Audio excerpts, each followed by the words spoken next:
ಮದ್ಯದ ಪ್ರಭಾವದಿಂದ ಹೊರಬರಲು ಯಾವುದು ಉತ್ತಮವಾಗಿ ನೆರವಾಗುತ್ತದೆ? ಆಪ್ಷನ್ಸ್: ಎ ಮಜ್ಜಿಗೆ, ಬಿ ಎಳನೀರು, ಸಿ ಕಾಫಿ, ಡಿ ಮೇಲಿನ ಎಲ್ಲವೂ.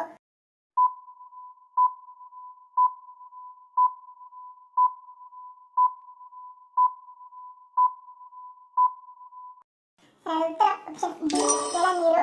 ಮದ್ಯದ ಸೇವನೆಯ ಬಳಿಕ ಎದುರಾಗುವ ತಲೆ ತಿರುಗುವಿಕೆಗೆ ದೇಹದಲ್ಲಿ ಎದುರಾಗಿರುವ ನಿರ್ಜಲೀಕರಣ ಒಂದು ಕಾರಣವಾಗಿದ್ದು, ವಿಶೇಷವಾಗಿ ರಾತ್ರಿ ಮದ್ಯಪಾನ ಮಾಡಿದ ಮರುದಿನ ಬೆಳಗ್ಗೆ ಎದುರಾಗುವ ತಲೆ ತಿರುಗುವಿಕೆ ತೀವ್ರಗೊಳ್ಳಲು ಕಾರಣವಾಗುತ್ತದೆ. ಇದನ್ನು ಸರಿಪಡಿಸಲು ಎಳನೀರಿನ ಸೇವನೆ ಅತ್ಯುತ್ತಮವಾಗಿದ್ದು, ಇದರಲ್ಲಿರುವ ಎಲೆಕ್ಟ್ರೋಲೈಟ್ಗಳು ಶೀಘ್ರವೇ ಈ ಕೊರತೆಯನ್ನು ನೀಗಿಸಿ ಸಹಜ ಸ್ಥಿತಿಗೆ ಬರಲು ನೆರವಾಗುತ್ತದೆ. 40 ವರ್ಷದ ಬಳಿಕ ಪುರುಷರು ಸೇವಿಸಲೇಬೇಕಾದ ಆಹಾರ ಯಾವುದು? Options: A chicken breast, B ಕೊಬ್ಬಿನ ಮೀನು, ಸಿ ಪಾಲಕ್, ಡಿ ಮೇಲಿನ ಎಲ್ಲವೂ.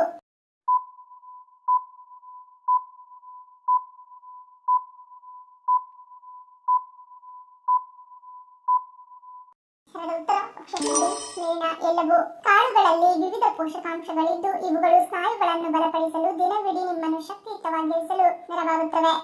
ಕೋಳಿ ಮಾಂಸ ಕೂಡ ಉತ್ತಮ ಆಹಾರಗಳಲ್ಲಿ ಒಂದು. ಅದರಲ್ಲೂ ಚಿಕನ್ ಬ್ರೆಸ್ಟ್ ನೇರ ಪ್ರೋಟೀನ್ನ ಉತ್ತಮ ಮೂಲಗಳಲ್ಲಿ ಒಂದಾಗಿದೆ. ಸ್ನಾಯುಗಳ ನಿರ್ಮಾಣ, ತೂಕ ನಿರ್ವಹಣೆ, ಕೊಬ್ಬನ್ನು ಕಡಿಮೆ ಮಾಡುವುದಕ್ಕೆ ಪ್ರೋಟೀನ್ ಸಹಾಯಕ. ಸಾಲ್ಮನ್, ಬಂಗುಡೆ, ಬೂತಾಯಿಯಂತಹ ಕೊಬ್ಬಿನ ಮೀನುಗಳ ಸೇವನೆಯು ಉತ್ತಮ. ಇವುಗಳು ಹೆಚ್ಚಿನ ಪ್ರಮಾಣದ ಒಮೆಗಾ 3 ಕೊಬ್ಬಿನಾಮ್ಲಗಳನ್ನು ಹೊಂದಿರುತ್ತವೆ. ಹೃದಯದ ಆರೋಗ್ಯ ಕಾಪಾಡಲು, ಉರಿಯೂತ ತಗ್ಗಿಸಲು, ಮೆದುಳಿನ ಉತ್ತಮ ಕಾರ್ಯನಿರ್ವಹಣೆಗೆ ಈ ಪೋಷಕಾಂಶ ಅಗತ್ಯ. ವಯಸ್ಸಾದಂತೆಯೇ ಮೂಳೆಗಳನ್ನು ಬಲಗೊಳಿಸುವುದು ಮುಖ್ಯ. ಪಾಲಕ್ನಲ್ಲಿ ವಿಟಮಿನ್ ಕೆ ಸಮೃದ್ಧವಾಗಿದೆ. ಇದು ಮೂಳೆ ಸಾಂದ್ರತೆ ನಿರ್ವಹಣೆಗೆ ನೆರವಾಗುತ್ತದೆ. ಪಾಲಕನ್ನು ಸುಲಭವಾಗಿ ನಿಮ್ಮ ಆಹಾರ ಕ್ರಮದಲ್ಲಿ ಸೇರಿಸಿಕೊಳ್ಳುವುದು ಆರೋಗ್ಯಕರ. ಮೂತ್ರ ವಿಸರ್ಜಿಸಲು ತೊಂದರೆ ಅನುಭವಿಸುತ್ತಿದ್ದರೆ ಅದಕ್ಕೆ ಕಾರಣವೇನು? Options: A kidney stone, B bacteria, C ನಿರ್ಜಲೀಕರಣ, ಡಿ ಮೂತ್ರನಾಳ ಸೋಂಕು.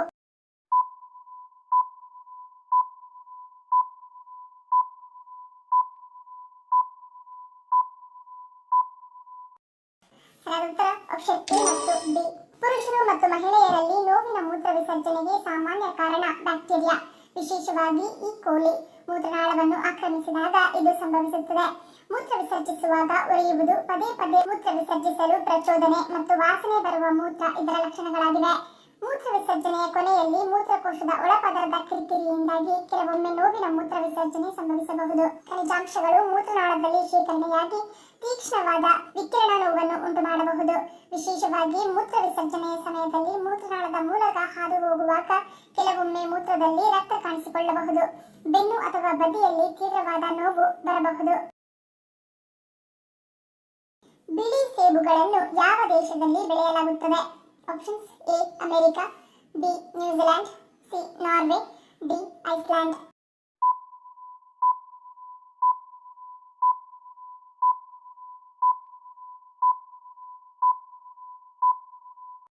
ಉತ್ತರ ಆಪ್ಷನ್ ಎ ಅಮೆರಿಕ.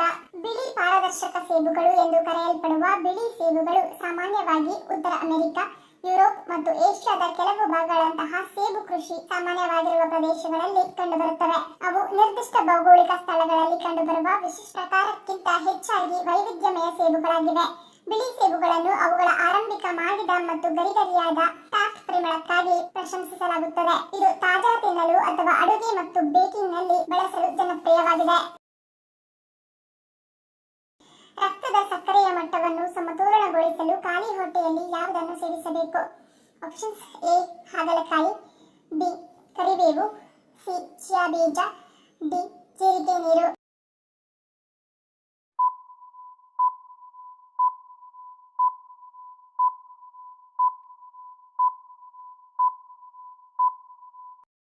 ಉತ್ತರ ಆಪ್ಷನ್ ಡಿ ಕರಿಬೇವು. ರಕ್ತದ ಸಕ್ಕರೆಯ ಮಟ್ಟದ ಸಮತೋಲನ ಕಾಯ್ದುಕೊಳ್ಳುವುದಕ್ಕೂ ಕರಿಬೇವಿನ ಎಲೆಗಳು ಸಹಾಯ ಮಾಡುತ್ತವೆ.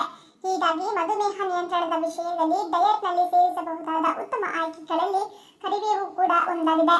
ಕರಿಬೇವಿನ ಎಲೆಗಳ ಸೇವನೆ ಜೀರ್ಣಕ್ರಿಯೆಗೆ ಸಾಕಷ್ಟು ಸಹಾಯ ಮಾಡುತ್ತದೆ. ಖಾಲಿ ಹೊಟ್ಟೆಯಲ್ಲಿ ಈ ಎಲೆಗಳನ್ನು ಜಗಿಯುವುದರಿಂದ ಇದು ಜೀರ್ಣಕಾರಿ ಕಿಣ್ವಗಳಿಗೆ ಉತ್ತೇಜನ ನೀಡುವ ಮೂಲಕ ದೇಹಕ್ಕೆ ಆಹಾರವನ್ನು ಹೊಡೆಯಲು ಸುಲಭವಾಗಲು ಸಹಾಯ ಮಾಡುತ್ತದೆ. ಹೃದಯವನ್ನು ಸಂಪೂರ್ಣವಾಗಿ ಆರೋಗ್ಯಕರವಾಗಿರಿಸುವ ಮದ್ಯಪಾನ ಯಾವುದು? Options: A beer, B rum, C brandy, D ಸೇಂದಿ.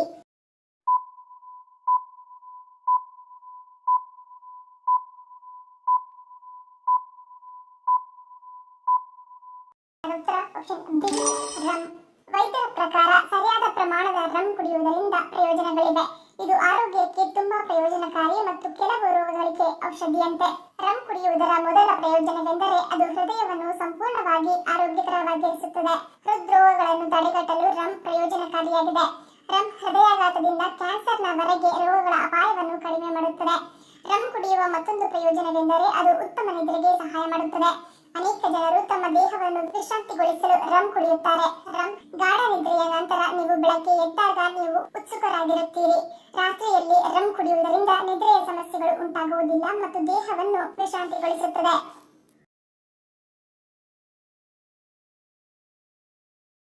ಮನುಷ್ಯ ತನ್ನ ಜೀವಿತಾವಧಿಯಲ್ಲಿ ನೆಡಲೇಬೇಕಾದ ಗಿಡಗಳು ಯಾವುವು? ಆಪ್ಷನ್ಸ್: ಎ ಬೇವಿನ ಗಿಡ, ಬಿ ವೀಳ್ಯದೆಲೆ, ಸಿ ಅಶ್ವತ್ಥ, ಡಿ ಮೇಲಿನ ಎಲ್ಲವೂ.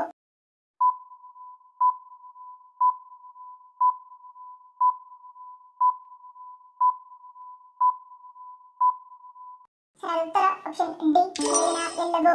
ಸನಾತನ ಧರ್ಮದಲ್ಲಿ ಪ್ರಕೃತಿಗೆ ವಿಶೇಷ ಪ್ರಾಮುಖ್ಯ ನೀಡಲಾಗಿದೆ. ನದಿಗಳಿಗೆ ತಾಯಿಯ ಸ್ಥಾನಮಾನ ನೀಡಲಾಗಿದೆ. ಸಸ್ಯಗಳನ್ನು ದೇವರಂತೆ ಪೂಜಿಸುವ ಕ್ರಮವಿದೆ. ಧಾರ್ಮಿಕ ನಂಬಿಕೆಗಳ ಪ್ರಕಾರ ಒಬ್ಬ ವ್ಯಕ್ತಿಯು ತನ್ನ ಜೀವಿತಾವಧಿಯಲ್ಲಿ 1 ಬೇವಿನ ಗಿಡ, 10 ಹುಣಸೆ ಗಿಡ, 3 ವೀಳ್ಯದೆಲೆ ಬಳ್ಳಿ, 3 ಅಶ್ವತ್ಥ ಗಿಡ ಮತ್ತು 5 ಮಾವಿನ ಗಿಡಗಳನ್ನು ನೆಟ್ಟರೆ ಅವನನ್ನು ಸದ್ಗುಣಶೀಲ ಎಂದು ಪರಿಗಣಿಸಲಾಗುತ್ತದೆ. ಶಿವರಾತ್ರಿ ದಿನದಂದು ತಪ್ಪದೇ ಯಾವುದನ್ನು ತಿನ್ನಬೇಕು ಎನ್ನುತ್ತಾರೆ?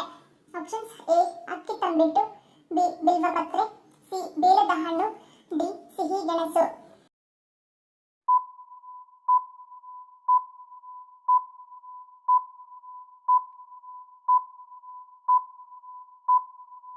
ಉತ್ತರ ಆಪ್ಷನ್ ಡಿ ಸಿಹಿ ಗೆಣಸು. ಮಹಾಶಿವರಾತ್ರಿಯ ದಿನದಂದು ಭಕ್ತರು ಉಪವಾಸ ಮಾಡುತ್ತಾರೆ. ದಿನವಿಡೀ ಉಪವಾಸ ಇದ್ದು ಸಂಜೆ ವೇಳೆಗೆ ಅಂತ್ಯಗೊಳಿಸುತ್ತಾರೆ ಅಥವಾ ಮರುದಿನ ಬೆಳಗ್ಗೆ ತಮ್ಮ ಉಪವಾಸವನ್ನು ಅಂತ್ಯಗೊಳಿಸುತ್ತಾರೆ.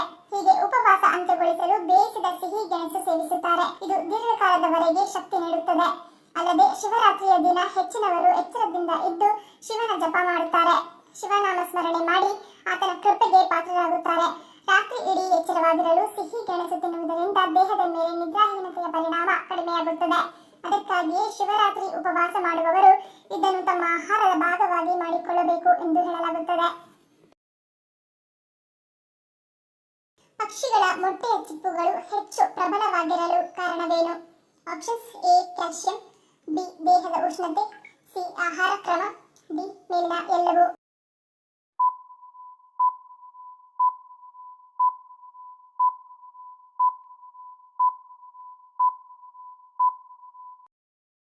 ಉತ್ತರ ಕ್ಯಾಲ್ಸಿಯಂ. ದೊಡ್ಡ ಪಕ್ಷಿಗಳು ಸಹ ಮೊಟ್ಟೆಗಳ ಮೇಲೆ ಕುಳಿತುಕೊಳ್ಳುತ್ತವೆ. ಆದ್ದರಿಂದ ಅವುಗಳ ಮೊಟ್ಟೆಗಳು ತೂಕವನ್ನು ತಡೆದುಕೊಳ್ಳುವಷ್ಟು ಬಲವಾಗಿರುತ್ತವೆ. ಹಂಸ ಮೊಟ್ಟೆಯನ್ನು ಮುರಿಯಲು ಸುಮಾರು 26 ಪೌಂಡ್ಗಳ ಒತ್ತಡ ಬೇಕಾಗುತ್ತದೆ. ಹವಳಗಳು ಮತ್ತು ಸಮುದ್ರ ಚಿಪ್ಪುಗಳಂತೆಯೇ ಮೊಟ್ಟೆಯ ಚಿಪ್ಪುಗಳು ಬಹಳಷ್ಟು ಕ್ಯಾಲ್ಸಿಯಂ ಕಾರ್ಬೋನೇಟ್ ಅನ್ನು ಹೊಂದಿರುತ್ತವೆ. ಮೊಟ್ಟೆಯ ಚಿಪ್ಪಿನ 95% ಈ ವಸ್ತುವಿನಿಂದ ಕೂಡಿದೆ ಎಂದು ಹೇಳಲಾಗುತ್ತದೆ. ದೇಹದ ಶಾಖವನ್ನು ಕಡಿಮೆ ಮಾಡುವ ಉತ್ತಮವಾದ ಹಣ್ಣು ಯಾವುದು? ಆಪ್ಷನ್ಸ್: ಎ ಬಾಳೆಹಣ್ಣು, ಬಿ ಕಿತ್ತಳೆ, ಸಿ ಸೇಬು, ಡಿ ದಾಳಿಂಬೆ.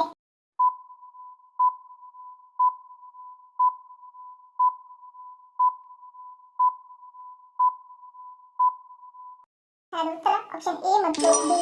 ಬೇಸಿಗೆಯಲ್ಲಿ ಹೊರಗಿನ ತಾಪಮಾನದಿಂದ ನಮ್ಮ ದೇಹವು ಬಿಸಿಯಾಗುವುದು ಸಾಮಾನ್ಯ. ನೀವು ಕೆಲವು ರೀತಿಯ ಹಣ್ಣುಗಳನ್ನು ಸೇವಿಸಿದರೆ ದೇಹವು ತಂಪಾಗಿರುತ್ತದೆ. ಅದರಲ್ಲಿ ಬೇಸಿಗೆಯಲ್ಲಿ ದೇಹದ ಶಾಖವನ್ನು ಕಡಿಮೆ ಮಾಡುವ ಅತ್ಯುತ್ತಮ ಹಣ್ಣು ಬಾಳೆಹಣ್ಣು. ಬಾಳೆಹಣ್ಣು ತಿನ್ನುವುದರಿಂದ ಕರುಳಿನಿಂದ ಶಾಖವನ್ನು ತೆಗೆದುಹಾಕುತ್ತದೆ ಮತ್ತು ದೇಹವನ್ನು ತಂಪಾಗಿರಿಸುತ್ತದೆ. ಇನ್ನು ಕಿತ್ತಳೆಯಲ್ಲಿ ವಿಟಮಿನ್ ಸಿ ಇದೆ. ನೀರಿನ ಅಂಶವು ಸಮೃದ್ಧವಾಗಿದೆ. ಇದನ್ನು ತಿನ್ನುವುದರಿಂದ ದೇಹವು ತಂಪಾಗುತ್ತದೆ. ಇದರೊಟ್ಟಿಗೆ ಕಲ್ಲಂಗಡಿ, ಕರ್ಬೂಜದಂತಹ ಹಣ್ಣುಗಳು ದೇಹವನ್ನು ತಂಪಾಗಿರಿಸಲು ಹೆಚ್ಚು ಸಹಾಯಕವಾಗಿದೆ. ಧನ್ಯವಾದಗಳು. ನಿಮ್ಮ ಪ್ರೀತಿಯ ಲೈಕ್ ಕೊಟ್ಟು ಪ್ರೋತ್ಸಾಹಿಸಿ. ಇನ್ನು ಹೆಚ್ಚಿನ ಮಾಹಿತಿಗೆ ನಮ್ಮ ಚಾನೆಲ್ ಸಬ್ಸ್ಕ್ರೈಬ್ ಮಾಡಿ, ಪಕ್ಕದಲ್ಲಿರುವ ಬೆಲ್ ಬಟನ್ ಕ್ಲಿಕ್ ಮಾಡಿ. ಇನ್ನೊಂದು ಇಂಟ್ರೆಸ್ಟಿಂಗ್ ಪ್ರಶ್ನೆಗಳೊಂದಿಗೆ ಸಿಗ್ತೀನಿ. Love you all. Take care.